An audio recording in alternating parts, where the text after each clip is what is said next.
Om Namo Bhagavate Vasudevaya. Om Namo Bhagavate Vasudevaya. Om Namo Bhagavate Vasudevaya. Om Ajnanatimmirandasya Jnananjanashalakaya Chakshurunmilitam Yena Tasmai Shri Guruve Namaha. Shri Chaitanya Manobishtam Sthapitam Yena Bhutale Swayam Rupa Kadamahyam Datati Supadantikam Vandeham Shri Gurum Shri Udapadakamalam Shri Gurum Vaishnavamsha Shri Rupam Sagrajatam Sagana Raghunatham Vidam Tam Sajivam Sadvaidam Savadudam Parjana Saidam Krishna Chaitanya Devam Shri Radha Krishna Padan Sagana Lalita Shivishakam Vitamscha Ye Krishna Karuna Sindhu Dinabandho Jagatpate Gopesha Gopika Kanda Radha Kanda Namostude Tapta Kanjana Gaurangi Radhe Vrindavaneshwari Shabanu Sude Deve Pranamami Hari Priye Vancha Kalpatarubhesha Kripa Sindhu Bevacha Patidanam Pavanebhyo Vaishnavebhyo Namo Namo Nama Om Vishnupadaya Krishna Prishtaya Bhudale Srimate Bhaktivedanta Swami Nidhinamine Namaste Saraswati Deve Gauravani Pracharine Nirvishesha Shunyavadi Paschatya Deshatarine Jai Shri Krishna Chaitanya Prabhu Nityananda Shri Advaita Gadadhara Srivasadi Gaura Bhaktavranda Hare Krishna Krishna Krishna Hare Hare Hare Rama Rama Rama Hare Hare Guruve Gaurachandraya Radhikaya Tadalaye Krishnaya Krishna Bhaktaya Dad Bhaktaya Namo Namo Hare Krishna Hari Om Tat Sat. So welcome all the devotees for today's Mukundmala Sloka class. We are reading Stotra number 13. Krishna toye madana pavanodhudamo mahormimale dara varte tanaya sahajagraha sanghakulecha samsarakhe mahadi jalado majjadam nastridhaman padambuje varadha bhavato bhakti navam prayacha. Hare Krishna. Sachi Mataji. Hare Krishna Prabhu. Ishvara Param Krishna toye madana pavano dhuta morhimale dara varte tanaya sahaja graha sankha kulecha samsarakhe mahati jaladhau majjadam nastradhaman Padam bhuje varada bhavato bhakti navam prayacha. Translation. Okay. Who can Vandana Mataji? Hare Krishna. Hare Krishna. O Lord of the three worlds, we are drowning in the vast ocean of samsara, which is filled with the water of material hankering with many the You're on mute. Please unmute. Mataji, please unmute. Mataji, please unmute. You're on mute. Call vandirikayirikkum of devotion that is your lotus feet.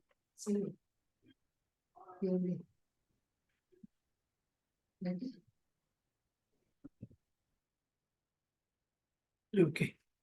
Hare Krishna. O Lord of the three worlds, we are drowning in the vast ocean of samsara, which is filled with the waters of material hankering, with many waves of illusion whipped up by the winds of lust, with whirlpools of wives and with vast pools of sharks and other sea monsters who are all our sons and brothers. O giver of all benedictions, please grant me a place on the boat of devotion that's your Lord's feet. Kulachekhar Alvar is telling, addressing the Supreme Lord, O Lord of the three worlds. Okay, what is the three worlds? Upper, middle, and lower planetary system. He is the Lord of the three worlds. So we are all drowning the vast ocean of samsara. What is that samsara? The samsara is the Janma Mrityu Jara Vyadhi. This vicious cycle of Janma Mrityu Jara Vyadhi, birth, death, old age, and disease. We don't know where we have started and we don't know where we are going to end it, when we are going to put a full stop for this vicious cycle. So we are drowning in this vast ocean of samsara, which is filled with waters of material anchoring. Now, what is the material anchoring? Because we want to enjoy this material world. We want to enjoy this material world through our senses. So we want name, fame, possessions, properties, everything. So we're after that, material anchoring. Isn't it? We want to enjoy all our senses. So we are filled with the waters of the material anchoring. So this, our life, this Janma Mrityu Jara Vyadhi, this never-ending process or vicious cycle of Janma Mrityu Jara Vyadhi is compared to a vast ocean of material existence. And it's full of material anchoring. Okay, we actually past, present, and future. We never live in presence. We're always either in the past or in the future. Okay. Even, the present is just, thinking of the future and lamenting about the past. Who is living the present? In the fraction of a second becomes future. The present becomes, the future becomes, isn't it? It becomes present. The fraction of a second, it becomes. So either we are worrying about the past or hankering about the future. Nobody lives in the present. So that's our problem. So we are hankering always. What will happen to our children? What will happen to my wealth? What will happen to my job, my name, my fame, my positions, my possessions? Like that, we are always hankering. Okay? We are worrying. Isn't it? This is the only thing that we are going through. Either we are hankering what will happen in the future, and we are lamenting about what has happened in the past.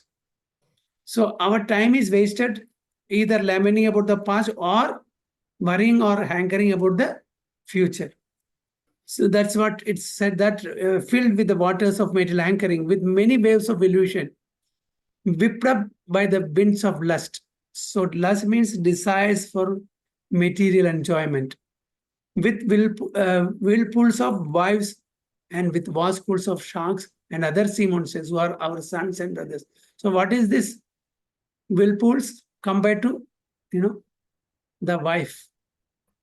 And the other sea monsters, the sons and brothers and relatives. Why? Constantly they are troubling us. Constantly, the wife, the husband, the children, the relatives, the friends, everybody, they're all members of a family.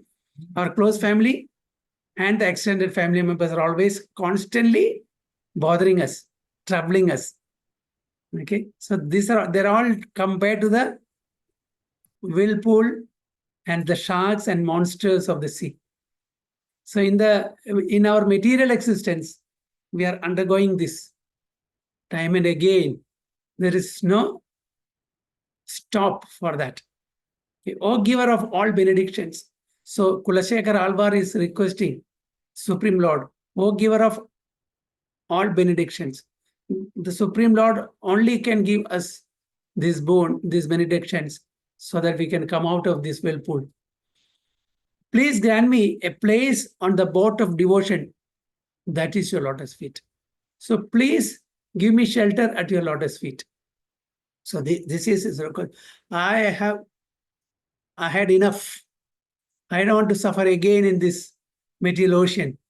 With the what you call troubles and other problems of material relation, material hankering, lust, all these things. I just want to put a full stop for all these things. Please give me shelter at your lotus feet. And when I take shelter at your lotus feet, what will become? When we take shelter at the lotus feet of the Supreme Lord, what will become? Will become Abhaya. That's why Prabhupada has this name, Abhaya Charanara Inda. Okay, one who has no bhaya, no fear at the lotus feet of the Supreme Lord is called Abhaya. So he is requesting, please give me shelter at your lotus feet. So enough is enough. So many lives have been undergoing this traumatic condition. Okay, these problems of sea monsters, sharks, whirlpools, such as the wives, the sons, the brothers, the friends, the children, all. I want to make a full stop for this. Please give me shelter at your lotus feet. So this is the prayers. So in the nightmare vision, all the dear and familiar things in life become fearful. And yet this is an accurate assessment of material reality. King Kulashekara's oceanic metaphors are not fanciful, but show us vividly what actually is. So the metaphors given by Kulashekara Alvar here, it's not fanciful, it's a reality. He has put it in a very nice poetic way, that's all. But it's the reality. If you really look at, or if you really think it in very deep way, these are reality. So our time, our precious time is taken or eaten by our near and dear, so-called near and dear. Instead of utilizing that in the service of the Supreme Lord, who alone can take us across this material ocean, who alone can save us from this material existence. We are simply wasting our time serving the so-called near and dear. Okay. Why it is so called? Because we think that this near and dear will be always with us. Okay. This is our misconception. Whether the children, the parents, the wife or husband or friends or relatives, whoever it may be, they're all temporary. They cannot give us permanent protection. We know it very well, but still we rely upon them rather than relying upon the lotus feet of the Supreme Lord. This is our pitiable condition. So that's why this metaphors used by Kulashekar Alvar is not just fancy word.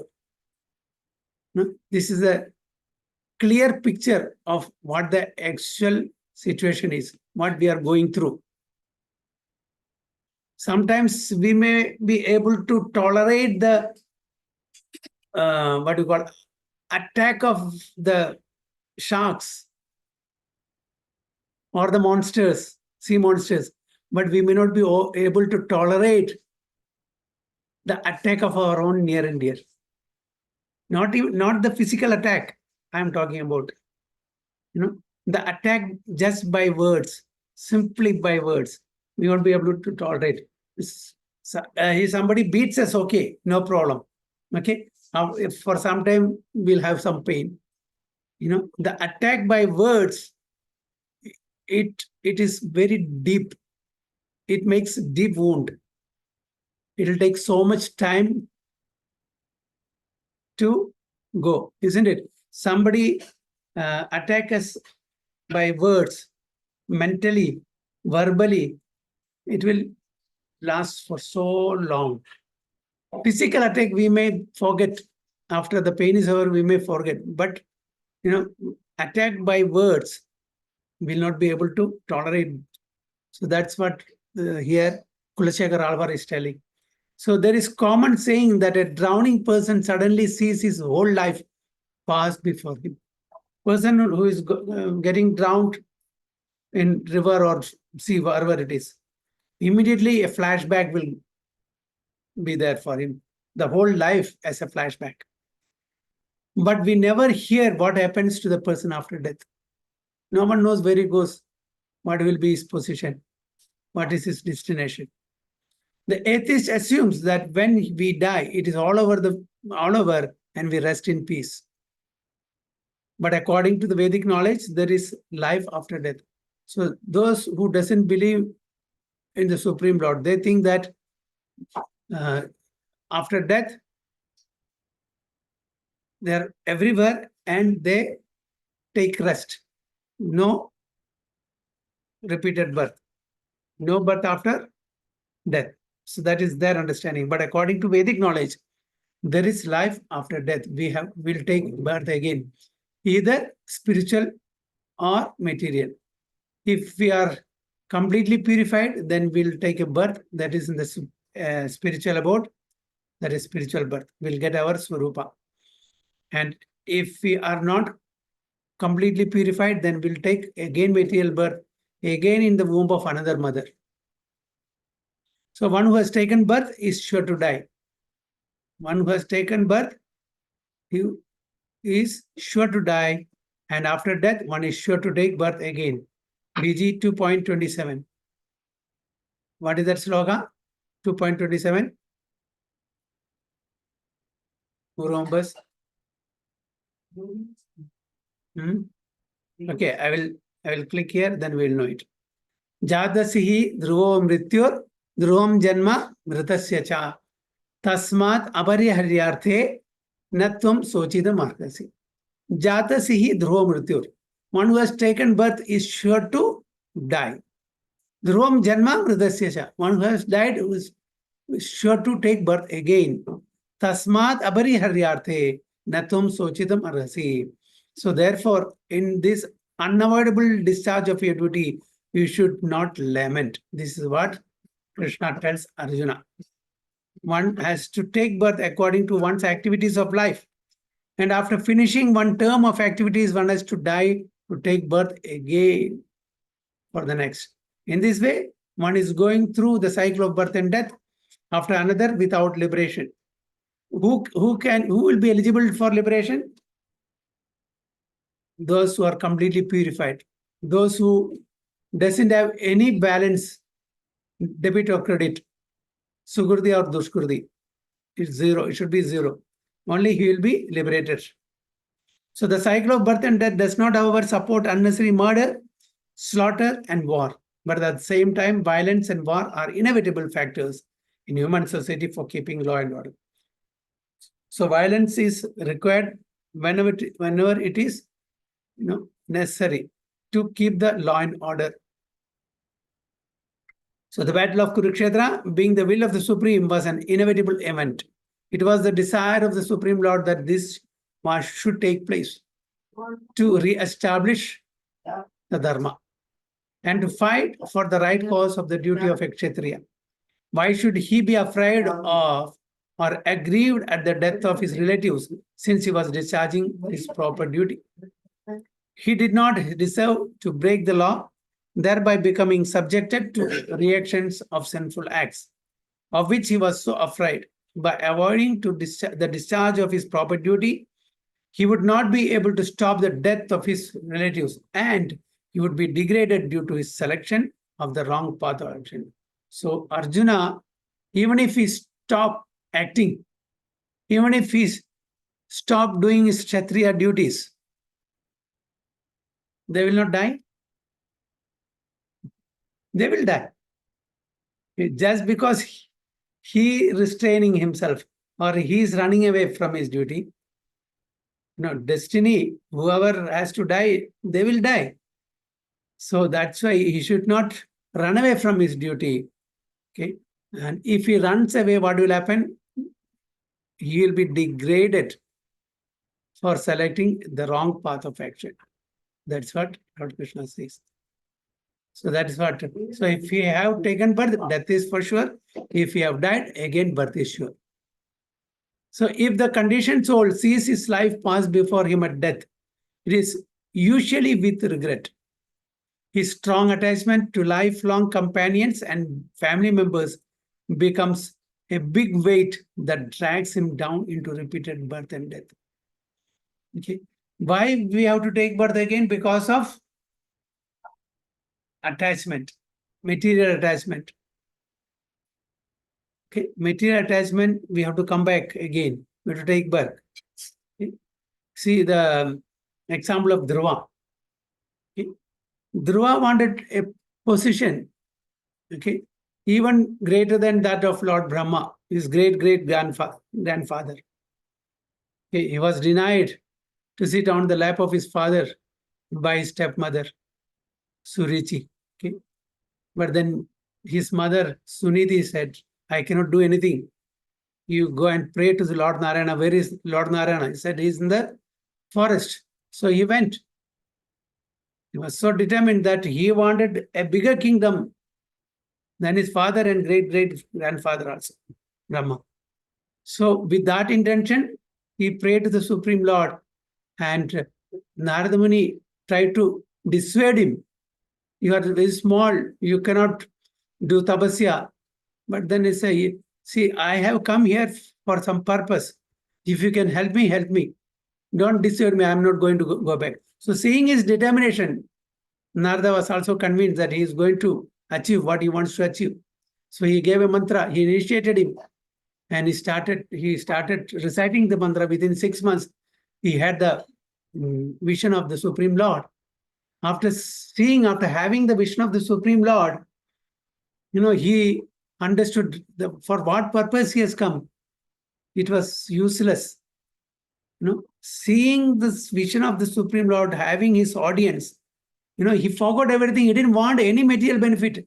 He didn't want any kingdom. He didn't want any material facilities. That was it. That's why I said I was praying for pieces of glass. But I've got Divya Ratnam. I've got transcendental gems. I don't want any material benedictions. He said, but Lord, whatever desires we have, he will fulfill that. So he came with material desires, although he could have the audience of the Supreme Lord, and he lost all the appetite for material desires, but still Lord fulfilled his material desires by giving him a kingdom to rule for 36,000 years. And he ruled for 36,000 years because that was his desire. Then later on, he was given the Dhruvaloka. So he had the material desires, so Lord fulfilled. So whenever, as long as we have material desires, we will be in this material world. Till such times, all the material desires become zero. We will have to take birth again and again in different species, in different planets, different universes, according to our karma and vasana or desires. So it is usually with regret. His strong attachment to lifelong companions and family members becomes a big weight. So why? Because of the attachment that we develop in this material life. So when we have so much attachment, we have to come back to fulfill that attachment. So that drags him down to repeated birth and death. That's why even in the Grahasashrama, we do our duty very diligently, very meticulously. Okay, being a wife, being a husband, parents or children, whatever the relation may be, but without attachment, with detachment. So it's very difficult. It's very easy to say. Okay, very easy to say, but we develop attachment in the course of these activities. We have to do our duty without attachment, with detachment. So that is our success is in that. Okay, so therefore it is better for a person to see the fearfulness inherent in material life before it is too late to rectify his consciousness. So we should know, we should be afraid of taking birth again. So because now we are experienced, at least in this life, we don't remember the earlier lives, and nor we know what is going to happen in the future lives. But at least having gone through so many years in this particular body and so much of experience, good and bad, in this material body, we know how fearful it is, isn't it? So nobody will ever want to take birth again in this material world, if he really analyzes that. So, therefore, it is better for a person to see the fearfulness inherent in material life. It's really fearful if you really think that whatever we have gone through, so much of problems in life, the problem, the health problem, the finance problem, the relationship problem, you name it, everything is there in varying degrees. No, that is in brief if we say Adhyatmik, Adibaudik and Adidaivik. Plus Janma Mrityu Jara Vyadhi. Then who wants to take birth again? Who wants to come back again? Who wants to repeat this cycle? Nobody wants. But we cannot avoid it. Can we avoid it? We can, provided we take to devotional service very seriously. Only then it is possible. Otherwise, it's not possible. When he begins, when he begins to realize that there is great danger in the way he is leading his life, enjoying a false sense of security within his orbit of friends and relatives, then he must by all means try to change the situation by taking up devotional service of the Lord. So we now presently what happens that we try to take shelter of our money, property, relations, influence, such things. That my money will save me, protect me. My relatives will protect me. Nobody is going to protect me. My money cannot protect. Relatives cannot protect. Only the Supreme Lord can protect. So it's all we actually have a wrong protectors. These are all our protectors, so-called protectors. Only the Supreme Lord is our protector. So when he begins to realize that there is great danger in the way he is leading his life, enjoying a false sense of security within his orbit of friends and relatives, then he must by all means try to change the situation by taking up devotional service to the Lord. So doing devotional service, taking up devotional service to the Lord is the only way that can protect us. Nobody, not our relatives, not our influence, not our money, not our power, nothing. Only devotional service can help us. If he is fortunate, he can convince his friends and relatives to also change and lead a life dedicated to God consciousness. Okay. Not only that, we take up this process of devotional service, but if possible, we should try to propagate and bring them also into the fold so that they also can escape from the vicious cycle of birth and death. Okay, but if he cannot change them, then he should at least save himself. If we cannot do that, at least take care of ourselves. Isn't it? So in the flight, if there is any danger, what is the announcement? First, put the mask for yourself. Then try to help. If the other party is not cooperating in helping them, then just leave it. What can be done? At least save yourself. But if you cannot change them, then he should at least save himself. As Prahlad Maharaj told his demonic father, Hiranyakashipu, Tat sadhu manye suravadya dehinam sada samudvigna diyam asad grahat hitvatma padam graham andakupam manam gado yad dharim ashrayeta. Oh, best of the asuras. Okay. Son is addressing the father. Oh, best of the asuras. Okay. Oh, best of the demons. King of the demons. As far as I have learned from my spiritual master. Who is his spiritual master? Prahlad Maharaj? Narada Muni, yes. Any person who has accepted a temporary body and temporary household life, certainly embarrassed by anxiety because of having fallen into a dark well where there is no water but only suffering. Any person who has accepted a temporary body, because this is temporary body and temporary household, whether it is husband or wife or children or parents, or they're all temporary relations.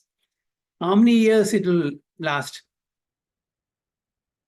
How many years this relationship will last? Maximum 100 years? Not more than that. And within this 100 years, how much we are fighting each other? Eh? How much?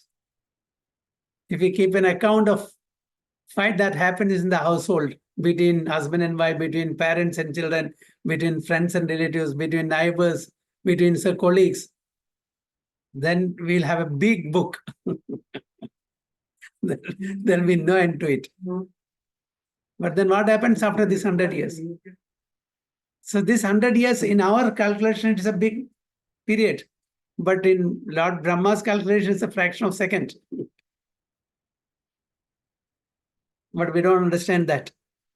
Okay. Oh, best of the Asuras, king of the demons, as far as I have learned from my spiritual master, any person who has accepted temporary body and temporary household and is certainly embarrassed by anxiety because of having fallen to dark well where there is no water but only suffering. It is just like as if we have fallen into Andhakupa. The dark well, there is no water but only suffering. Okay, in that dark well, cobras. No water, and the cobras are there ready to bite us. One should give up this position and go to the forest. So it is better to go to the forest instead of undergoing all these tribulations and turmoils and problems. More clearly, one should go to Vrindavana. So there are 12 forests in Vrindavana. Okay, so that forest where we can live very nicely, happily, discussing about the pastimes of Supreme Lord Krishna. Okay, more clearly, one should go to Vrindavana, where only Krishna consciousness is prevalent, and should thus take shelter of the Supreme Personality of Godhead. Bhagavatam 7.5.5. Shri Pralado Vacha Tassadhu Manye Asuravarya Dehinam Sada Samudvignadi Yadamasad Grahat Hitvatma Padam Graham Andakupam Vanam Gato Yat Dharim Ashrayeta. Prahlad Maharaj replied, yeah, this is what we have read, same thing. Purport is that, okay, we'll just continue that. Same, this it is just given that, okay. It is not an easy thing to wake up from the complacency of ordinary life. Everyone knows that life is full of difficulties. But we tend to think that our family members and friends are all our only solace. Okay? We think that just like Gajendra also mistook it. Okay, he also thought like that. My family members, first he thought that I have so much power. I'm an elephant. What is this crocodile? What can it do? I can just, a fraction of a second I can kill that. But he forgot that the crocodile, it is in his premise, water. Okay, and the elephant is also in the water, not in his premise. So who is stronger than crocodile becomes stronger. So he thought that I have so much strength, I can just kill that crocodile. He used all his power, but he couldn't. Then he depended on his family members. So many, wives and children. They also tried a lot, but then they could not do, they left. Then he understood. There is no point of taking shelter of these temporary relatives. I should take shelter of the Supreme Personality of Godhead, who alone can help me out. So that's why it's not an easy thing to wake up from the complacency of ordinary life.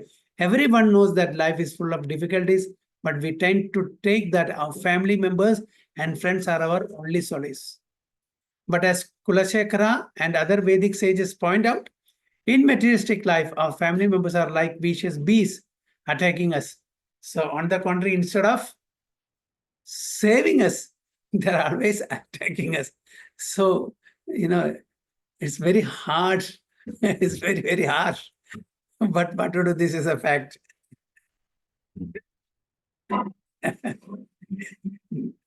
Okay. So to convey this unpalatable truth, this is unpalatable, definitely. Jatabarda related to King Rahuguna, an allegory about the forest of material enjoyment. In this context, he said, "My dear king, family members in this material world go under the names of wives and children, but actually they behave like tigers and jackals." So we know King Rahuguna, Jatabarda gave him a lesson, spiritual class. Actually, most probably you will be knowing that story. King Rahuguna was, being taken a palanquin by his attendants, by servants. So what happened? Some of the servants could not take him. So they they were searching for a very stout and hefty man to take the palanquin so that the Rahuguna can be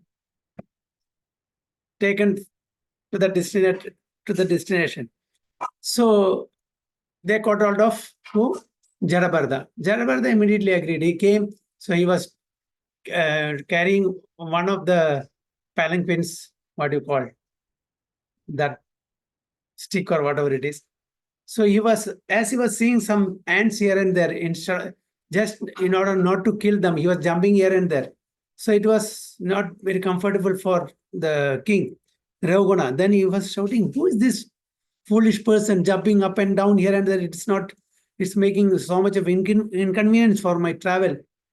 Okay, so he was chastising him. Then he stopped there and started giving him sermon, spiritual sermon. What do you think of yourself? You are not this body, you are the soul, this and that. And that time he gave a big lecture, spiritual class.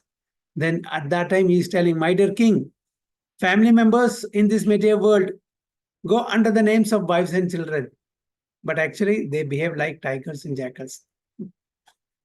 What tigers and jackals do? They attack us, they eat us. Okay, they kill and eat us. Like that. So physically they may not be doing that, but more than that they are doing actually the relations. So they behave like tigers and jackals.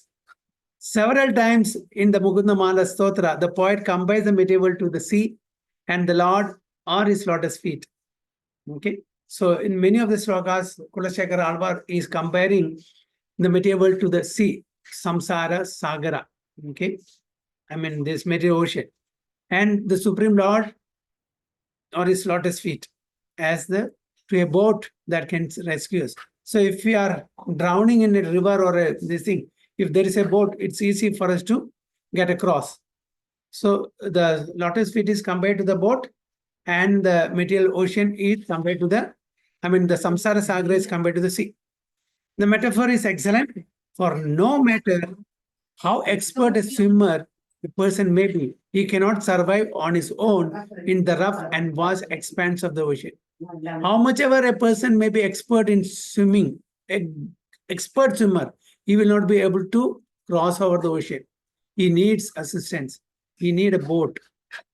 That boat is the lotus feet of Supreme Personality of Godhead. So our attempt to swim the ocean of material life on our own strength, encouraged by our family and friends, is as futile as the attempt of the lone swimmer at sea. So our attempt to cross this material ocean, this Bhavasagara, with the help of the family of friends, is just like, it's a futile attempt, just like a lone swimmer at sea to cross the ocean. It's not possible. We should take care of, or we should take shelter of the lotus feet of Supreme Lord. That is the boat who can help us to cross the ocean, Bhavasagara. We should turn to our only rescuer, the Lord, and with utmost sincerity thank him for coming to save us. So Lord is coming to save us. We are not accepting. No. We are enough. We are not. My wife is there. My husband is there. My parents are there. My children are there. My money is there. My influence is there. No. I don't want your help. When Lord comes, he comes in different forms and different ways. He comes as Guru, he comes as sadhus, he comes as Bhagavad Gita, Bhagavatam, he comes as our well-wishers, Vaishnavas, but we don't accept. Guru, Sadhu and Shastra, we rely upon the, what do you call, the relatives, husband or wife or parents or children or money, or just like initially Draupadi was relying upon Panchapandavas. Oh, they are very strong. Who can defeat us? They will be able to help me during the Vastrachaba time, disrobing time in the assembly. But then what happened? They could not raise their head even. They put the head in shame. They could not utter one single word against what Duryodhana and Dushasana was doing. Then she thought, okay, Bhishma Pitamaha can help me. He also was fight.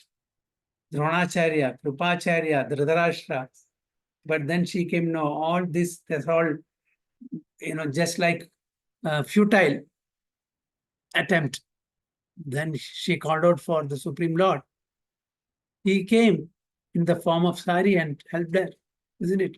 So why waste time unnecessarily taking shelter of this so-called protectors? Instead, surrender to Supreme Personality of God, take his shelter. If we are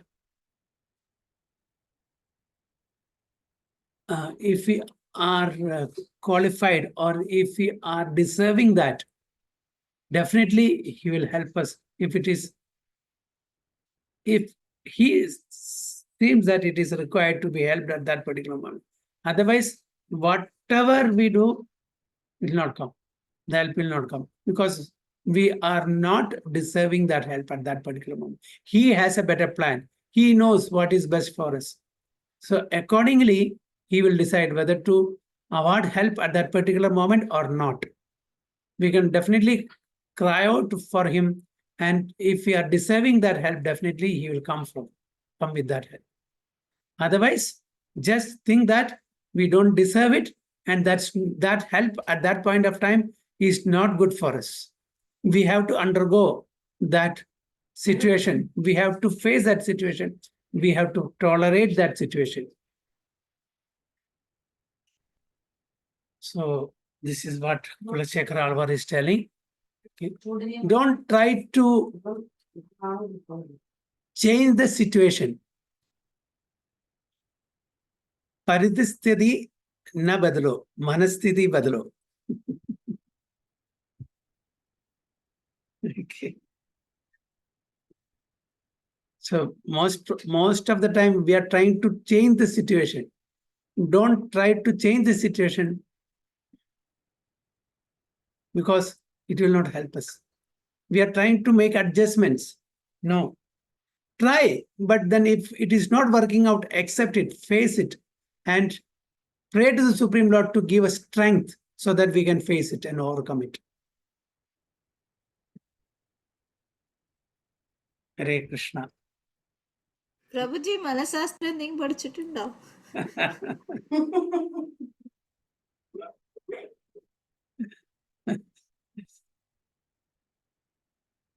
Okay.